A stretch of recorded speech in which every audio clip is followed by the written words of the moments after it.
ये 10th class का first chapter nationalism in Europe का रिवीजन के क्रम में आज इसी के सेक्शन 2 में एक टॉपिक है रिवोल्यूशनरीज यानी क्रांतिकारी। इसके बारे में बताएंगे। रिवोल्यूशनरी 1815 वह ईयर है जब नेपोलियन बोनापार्ट की हार हुई थी बैटल ऑफ वाटरलू में, और ट्रीटी ऑफ वियना कांग्रेस के अंतर्गत ट्रीटी ऑफ वियना की गई थी।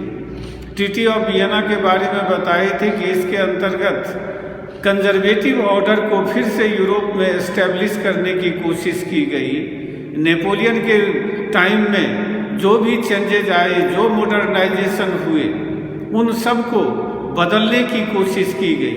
अधिकांश उसके द्वारा जो चेंजेज लाए गए थे बदल दिए गए, और उसके माध्यम से जो है सो फिर से जो है सो रूढ़िवाद यानी कंजर्वेटिज्म को फिर से यूरोप में जो है सो एस्टेब्लिश किया गया। सोशल हायरार्की जो सोसाइटी में जो स्टेट्स में डिवाइडेड थे उसको फिर से बनाने की कोशिश की गई। ऑटोक्रेटिक मोनार्की को फिर से एस्टेब्लिश करने की कोशिश की गई। तो ये प्रेस पर जो है सो पहले की तरह जो है फिर सेंसरशिप लगा दिया गया। तो ये सब के फ्रेंच रिवॉल्यूशन से रिलेटेड जितनी भी मटेरियल थे मार्केट में, उन सब को पर बैन लगा दिया गया ताकि लोग फ्रेंच रिवॉल्यूशन से इंस्पायर्ड नहीं रहे। इसके अलावा जितने भी लिबरल नेशनलिस्ट थे, जो लिबरलिज्म और नेशनलिज्म में विश्वास करने वाले एजुकेटेड मिडिल क्लास के लोग जो अपनी एक्टिविटी चलाते थे, उनको जो है सो सबको अरेस्ट कर लिया गया और उन सबको बिहाइंड द बार्स जेलों में जो है सो बंद कर दिया गया। और बहुत सारे लिबरल नेशनलिस्ट जो थे अंडरग्राउंड हो गए। ये सब बातें पिछले क्लास में बताए थे। उसी के आगे जो टॉपिक है ये रिवोल्यूशनरीज है। 1815 के बाद जैसे जैसे कंजर्वेटिव ऑर्डर जो है सो यूरोप में मजबूत होने लगा, वैसे वैसे जो है सो लिबरल नेशनलिस्ट अंडरग्राउंड हो गए, इस डर से कि उनको उनके एक्टिविटीज़ को सप्रेस कर दिया जाएगा, रिप्रेस किया जाएगा, उनको अरेस्ट करके जेल में डाल दिया जाएगा। इस डर से जो है सो अंडरग्राउंड हो गए। अंडरग्राउंड हो करके ये जो है सो सीक्रेटली जो है सो अपने एक्टिविटीज़ को चलाने लगे। इसी क्रम में बहुत सारे देशों में सीक्रेट सोसाइटीज सबकी स्थापना होने लगी। ये सीक्रेट सोसाइटीज जो है सो रिवोल्यूशनरीज को जो है सो ट्रेनिंग देते थे, और साथ साथ जो है सो रिवोल्यूशनरीज आइडिया जो थे उसको स्प्रेड करने की कोशिश करते थे। ऐसे उस समय एक रिवोल्यूशनरी होने का मतलब था कि जो फ्रेंच ट्रीटी ऑफ वियना के बाद जो ऑटोक्रेटिक मोनार्की जो स्थापित की गई है उसका अपोज करना, और साथ साथ जो है सो लिबर्टी और फ्रीडम के लिए फाइट करना। ये जो है सो एक रिवोल्यूशनरी होने के लिए दो आवश्यक शर्त थे कि जो उस समय मोनार्कियल फॉर्म ऑफ गवर्नमेंट था, स्पेशली जो autocratic monarchial form of government था, उसका विरोध करना, और साथ साथ फ्रीडम और लिबर्टी के लिए फाइट करना। ये जो है सो दो चीज़ों को जो मानते थे वही रिवोल्यूशनरी कहलाते थे। रिवोल्यूशनरी जो थे वो उन लोगों को लगता था कि नेशन स्टेट का क्रिएशन लिबर्टी के स्ट्रगल के लिए जो है सो जरूरी है, इसीलिए वो नेशन स्टेट में भी विश्वास करते थे। उस समय यूरोप का जो सबसे बड़ा रिवोल्यूशनरी था उसका नाम था गुइसेप्पे मेज़नी। ये इटली का रहने वाला था, जिसका 1807 में जेनेवा में जन्म हुआ था। ये शुरू से ही रिवोल्यूशनरी आइडिया से जो है सो ज़्यादा इन्फ्लुएंस्ड था, ज़्यादा प्रभावित था। तो ये कार्बोनरी नाम के एक सीक्रेट सोसाइटीज का यह मेंबर था।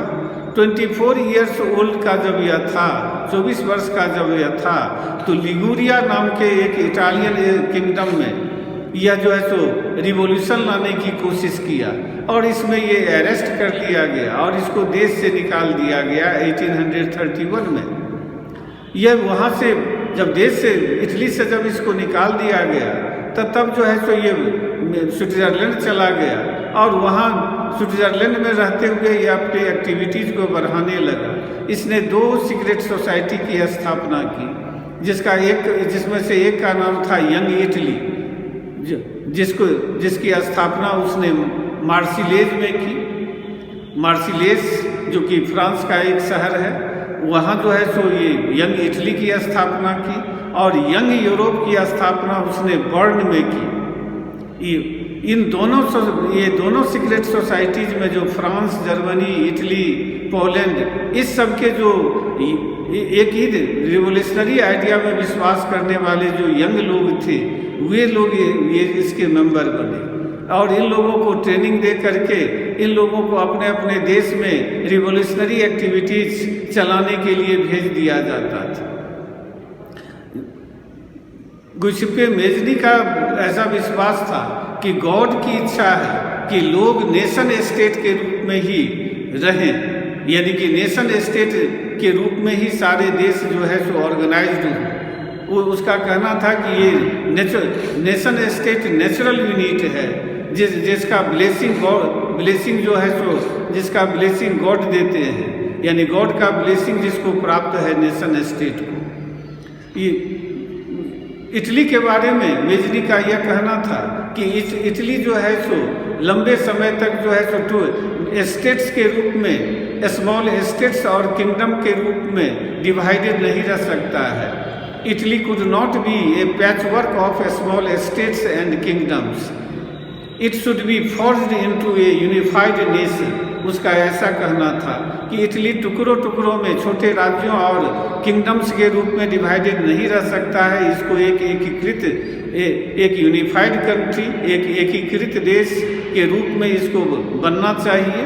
और ये यहाँ डेमोक्रेटिक रिपब्लिक एस्टैब्लिश होना चाहिए और जिसके नेशन के बीच एक वाइडर अलायंस होना चाहिए। मतलब इसका ये हुआ कि वो चाहता था कि इटली जो छोटे छोटे टुकड़ों में, राज्यों में बटा हुआ है, वो सब मिल करके एक देश बनाए, एक नेशन स्टेट बनाए। और जितने भी अलग अलग कल्चर के लोग हैं, नेशन के लोग हैं, वे उन सब के बीच एक वाइडर अलायंस होना चाहिए, एक विस्तृत समझौता होना चाहिए कि सब एक साथ मिल करके कैसे रहेंगे। ये मेज़नी का ऐसा विचार था।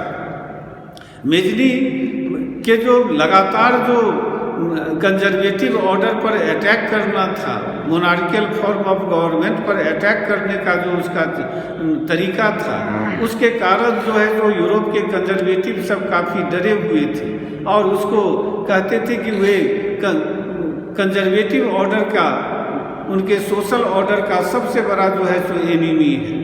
ये उस समय के जो ऑस्ट्रिया हंगरी एम्पायर के जो चांसलर थे, ड्यूक मेटरनिक, उन्होंने ये बात कही थी।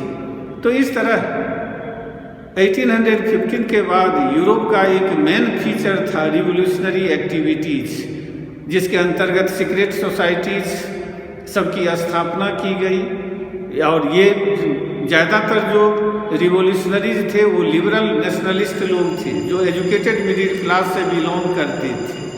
अगले क्लास में जो है तो अगला टॉपिक बताएं।